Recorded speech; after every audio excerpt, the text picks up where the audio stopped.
J'ai 63 ans et ma glycémie était hors de contrôle jusqu'à ce que je fasse ce seul changement du matin et j'ai inversé mon prédiabète en 90 jours. Je sais que cela semble du clickbait, mais je vais vous montrer exactement ce qui s'est passé, la science derrière pourquoi cela fonctionne et plus important encore, comment vous pouvez le faire vous-même si vous avez affaire à la même chose que j'avais. Il y a 3 ans, j'ai vu mon médecin pour mon examen physique annuel et elle a tiré mes analyses et a dit « Isabelle, votre A1C est 5,9.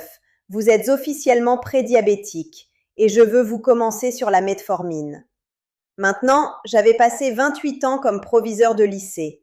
Je suis une thérapeute de santé certifiée, je suis un professeur de yoga et je pensais que je faisais tout correctement. Je m'exerçais, je n'étais pas en surpoids, je mangeais ce que je pensais être sain et pourtant me voilà avec une ordonnance pour un médicament contre le diabète. Et à ce moment-là, quelque chose en moi a basculé. Je ne voulais pas commencer un médicament. Je voulais comprendre pourquoi cela se passait et si je pouvais l'inverser. Alors j'ai demandé à mon médecin quelque chose que je pense que plus de gens devraient demander. J'ai dit « Puis-je avoir 90 jours pour essayer quelques changements de mode de vie avant de descendre par la route médicaments ?» Et à son crédit, elle a dit oui. Elle a dit « Isabelle, si vous pouvez obtenir votre A1C en dessous de 5,5 en 90 jours, nous n'avons pas besoin de la metformine. » Et je veux vous dire ce qui s'est passé au cours de ces 90 jours parce qu'elle a changé tout ce que je pensais savoir à propos de la gestion de la glycémie. Maintenant, quand la plupart des gens pensent à contrôler la glycémie, ils pensent au régime alimentaire. Elles pensent à couper le sucre, couper les glucides, manger moins. Et oui, le régime alimentaire est important. Mais ce que j'ai découvert au cours de ces 90 jours, c'est que le moment de ce que vous mangez et le mouvement que vous faites juste après avoir mangé est tout aussi important, sinon plus important, que ce que vous mangez réellement. Et c'est là que le premier changement est entré. Le changement du matin qui a vraiment changé tout était ceci. Dans les 30 minutes suivant la fin du petit déjeuner, j'ai commencé à faire une promenade de 10 minutes. Pas une promenade rapide, pas un entraînement intensif. Juste une promenade régulière et facile autour de mon quartier pendant que je sirotais mon café et pensais à ma journée. C'est appelé une promenade d'élimination du glucose et la science sur cela est absolument spectaculaire. Il y a une étude publiée dans Diabetologia, qui est l'une des revues leaders pour la recherche sur le diabète, et elles ont regardé ce qui s'est passé à la glycémie des gens quand elles se sont assises après avoir mangé, par rapport à quand elles ont fait une promenade. Et ce qu'elles ont trouvé était ceci. Quand les gens ont même fait une courte promenade après un repas, leurs pics de glycémie après le repas ont été réduits de 22% par rapport à juste s'asseoir. 22%, c'est significatif. Et le mécanisme est vraiment beau quand vous comprenez ce qui se passe dans votre corps. Quand vous mangez des glucides, votre glycémie augmente et votre pancréas libère de l'insuline pour faire navette ce glucose dans vos cellules. Mais voici la chose que la plupart des gens ne comprennent pas. Vos cellules musculaires sont le plus grand puits de glucose de votre corps. Elles sont comme une éponge qui peut absorber ce sucre sans avoir besoin d'insuline du tout. Quand vous bougez vos muscles juste après avoir mangé, vous activez littéralement cet effet d'éponge de glucose. Vos muscles tirent du glucose directement de votre circulation sanguine et elles le font sans le signal qui nécessite de l'insuline. C'est presque comme vous avez créé une entrée de porte dérobée pour ce glucose pour entrer dans vos cellules sans le chemin normal. Et quand j'ai réalisé cela, tout a cliqué. Ce n'était pas à propos de ne jamais manger de glucides à nouveau. C'était à propos de ce que j'ai fait avec mes muscles juste après les avoir mangés. Donc j'ai fait de cela mon non négociable du matin. Petit déjeuner à 7 heures, promenade à 7h15, chaque jour. Mais le deuxième changement était en réalité ce qui a déplacé l'aiguille le plus. Et c'est là que la séquence des repas entre en jeu. L'Université Cornell a fait une étude fascinante où elles avaient les gens manger le même petit déjeuner exact, les mêmes portions, exactement la même chose, mais elles ont changé l'ordre. Certaines personnes mangeaient d'abord leur pain grillé, puis leurs œufs et légumes. D'autres personnes mangeaient d'abord leurs œufs et légumes, puis leur pain grillé. C'est ça, le même repas, les mêmes calories, les mêmes macronutriments, juste un ordre différent. Et quand elles ont mesuré la réaction de la glycémie, ce qu'elles ont trouvé était extraordinaire. Quand les gens mangeaient la protéine et les légumes d'abord, avant les glucides, leur pic de glucose après le repas a été réduit de 29% et leur réponse à l'insuline a été réduite de 37%. 37% moins d'insuline. C'est l'hormone qui dit à votre corps de stocker la graisse. C'est l'hormone qui vous vieillit. C'est l'hormone qui cause l'inflammation. Et elle est littéralement venue juste du fourchette que vous avez choisi d'abord. Pour moi, cela signifiait d'abord des œufs brouillés et un avocat, puis du pain grillé à grains entiers, ou un yogourt grec avec des noix et des baies avant mon gruau. J'ai commencé à séquencer littéralement chaque repas de cette façon. Protéines et graisses d'abord, toujours, avant quelque chose avec des glucides. Parce que votre ventre, votre système digestif, il traite les choses d'une certaine façon, et quand vous mangez cette fibre et protéines d'abord, vous avez littéralement créé une barrière physique dans votre ventre qui ralentit la vitesse à laquelle les glucides sont absorbés dans votre circulation sanguine. Maintenant, il y a aussi ce hack de vinaigre que j'ai incorporé. Et je sais que cela semble simple, presque trop simple, mais la recherche est solide. L'Arizona State University a fait de la recherche sur l'acide acétique et la réponse au glucose. Et ce qu'elles ont trouvé, c'est qu'une cuillerée à soupe de vinaigre de cidre de pomme dans l'eau, pris 15 minutes avant un repas riche en glucides, peut réduire le pic de glycémie jusqu'à 34%. 34%. Donc avant mon déjeuner, qui était souvent un sandwich ou quelque chose avec plus de glucides, j'avais un petit verre d'eau avec une cuillerée à soupe de vinaigre de cidre de pomme. Et je pouvais sentir la différence. Cela semble étrange, mais une fois que vous commencez à utiliser un moniteur de glucose continu et vous pouvez voir votre glycémie en temps réel, vous remarquez ces choses. Vous remarquez que ce pic est plus petit.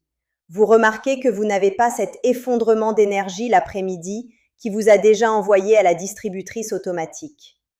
Le truc de la fibre est presque également puissant. J'ai commencé chaque repas avec une grande salade verte ou au minimum un tas de légumes sans amidon. Et la raison en est que les fibres alimentaires ne sont pas digérées de la manière dont les glucides le sont. Elles se déplacent à travers votre système en créant ce qui est fondamentalement un treillis, une barrière physique dans votre ventre qui ralentit l'absorption des glucides qui viennent après. Vous pourriez l'appeler la clôture de fibres. Ce n'est pas de prévenir l'absorption des glucides, c'est juste de ralentir le rythme auquel elles sont absorbées, ce qui signifie que votre augmentation de la glycémie est plus progressive. Votre pancréas n'a pas à libérer autant d'insuline en réponse et votre courbe de glucose entière s'aplatit. Alors, voici ce qui s'est passé avec tous ces 3 changements empilés ensemble. Après 90 jours, je suis retournée chez mon médecin. Mon A1C avait chuté de 5,9 à 5,2. 5,2. Ce n'est pas seulement normal, c'est bon. Ma glycémie à jeun, qui avait été 112, était maintenant 89. C'est une baisse significative. J'avais perdu 11 livres et je veux être vraiment claire sur quelque chose. Je ne faisais pas de régime, je ne comptais pas les calories, je n'essayais même pas de perdre du poids. La perte de poids était un effet secondaire d'une meilleure gestion de ma glycémie.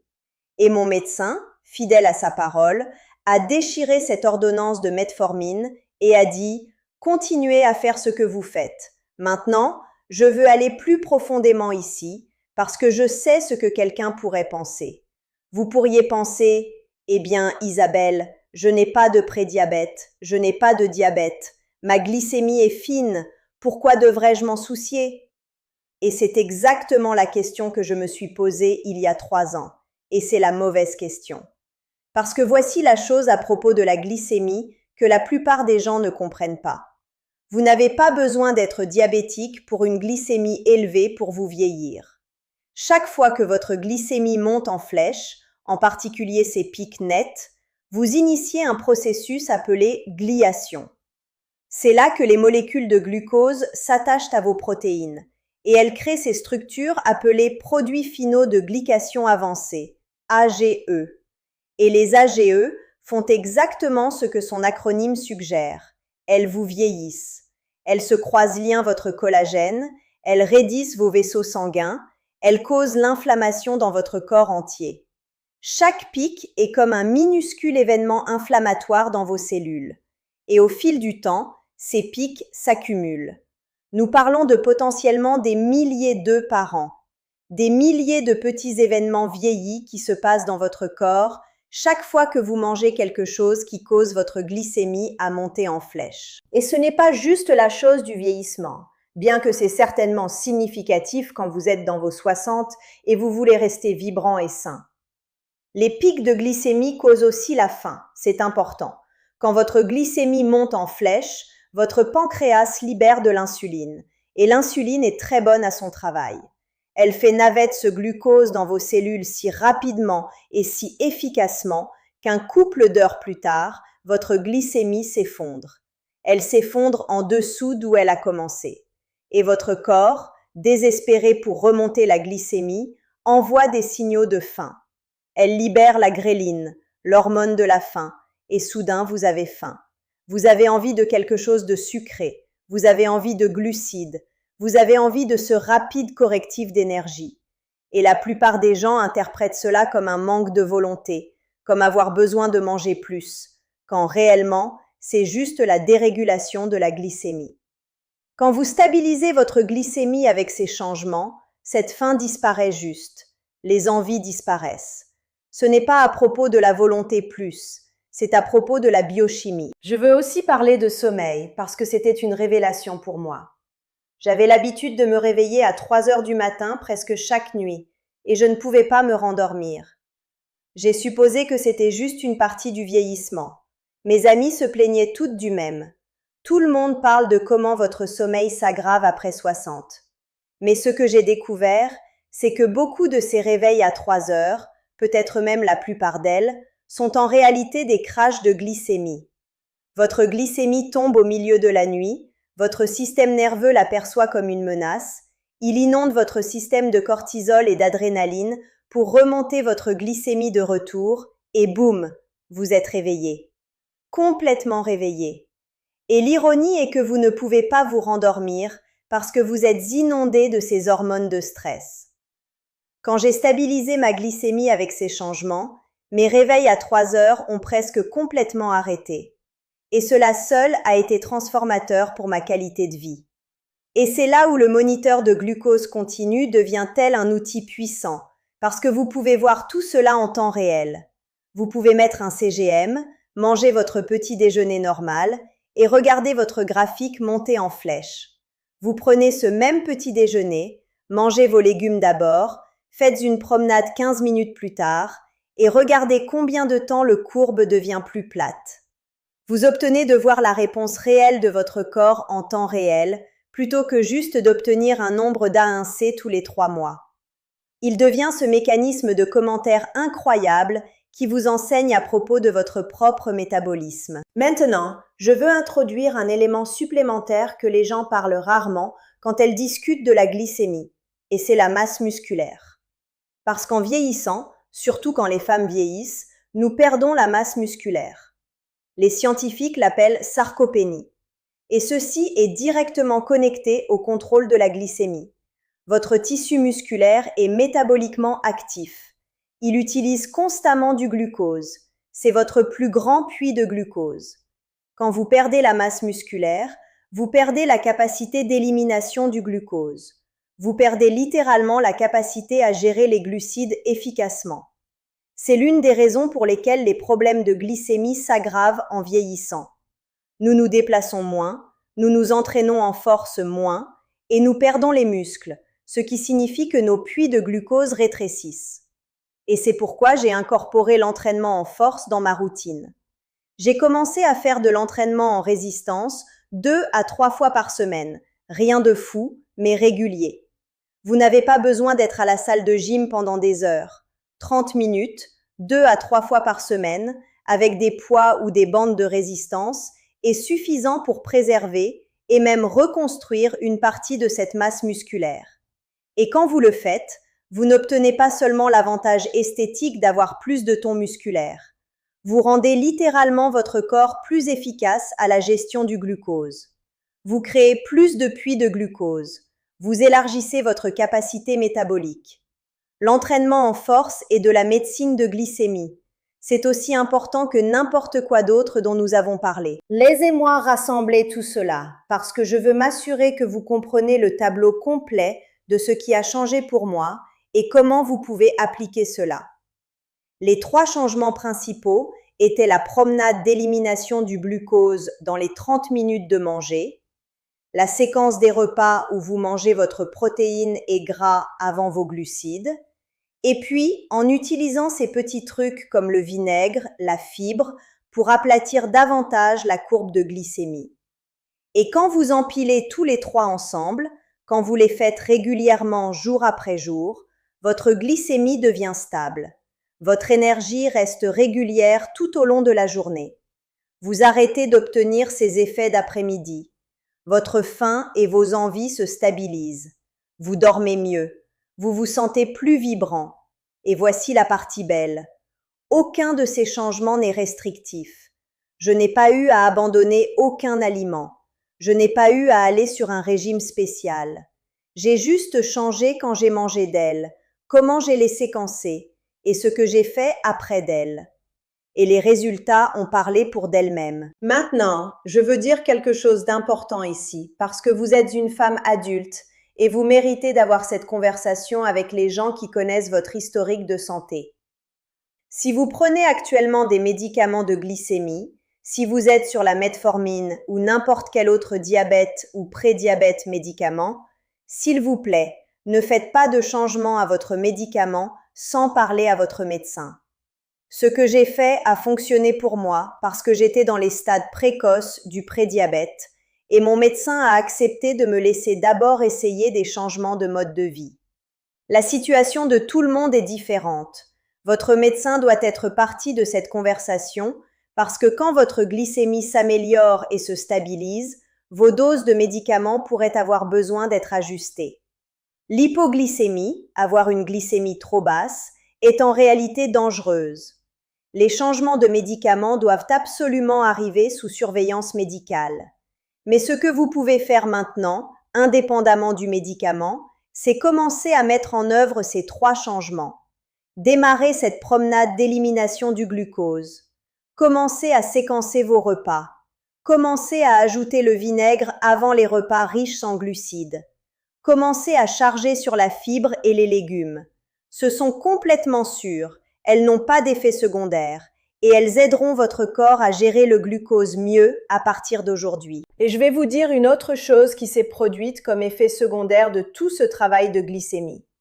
Je suis devenue hyper consciente de comment les aliments différents m'ont réellement fait sentir. Je suis devenue une étudiante de mon propre métabolisme. Et cette conscience a été tellement précieuse parce que ce n'est pas seulement à propos des chiffres plus, c'est à propos de comprendre les signaux de votre corps. C'est à propos de vous accorder à ce qui fonctionne réellement pour vous. Parce que 2 femmes peuvent manger le repas exact et avoir 2 réponses de glycémie complètement différentes en fonction de leur niveau de stress, leur sommeil la nuit précédente, leur masse musculaire, leur santé intestinale. Nos corps sont complexes. Mais quand vous avez ces outils et vous comprenez les mécanismes, vous pouvez expérimenter. Vous pouvez comprendre ce qui fonctionne pour votre corps spécifique. Et c'est habilitant. C'est le genre de connaissance qui dure réellement, parce que ce n'est pas un régime que vous suivez. C'est une compréhension de votre physiologie que vous appliquez. Voici ce que je veux que vous fassiez. Choisissez l'un de ces 3 changements et mettez-le en place cette semaine. Peut-être que vous commencez par la promenade d'élimination du glucose parce que c'est le plus facile à ajouter. Ou peut-être que vous êtes plus excité par la séquence des repas parce que vous pouvez sentir la différence immédiatement. Ou peut-être que vous voulez commencer avec la fibre et sentir comment beaucoup plus complète et satisfaite vous vous sentez quand vous mangez les légumes d'abord? Choisissez un. Rendez-le non négociable pendant une semaine. Puis ajoutez le deuxième changement. Puis ajoutez le troisième. D'ici la fin de 3 semaines, vous aurez tous les 3 intégrés dans votre routine quotidienne et vous allez commencer à remarquer les changements. Votre énergie va s'améliorer, vos envies vont diminuer, vous pourriez perdre du poids, vous allez probablement mieux dormir.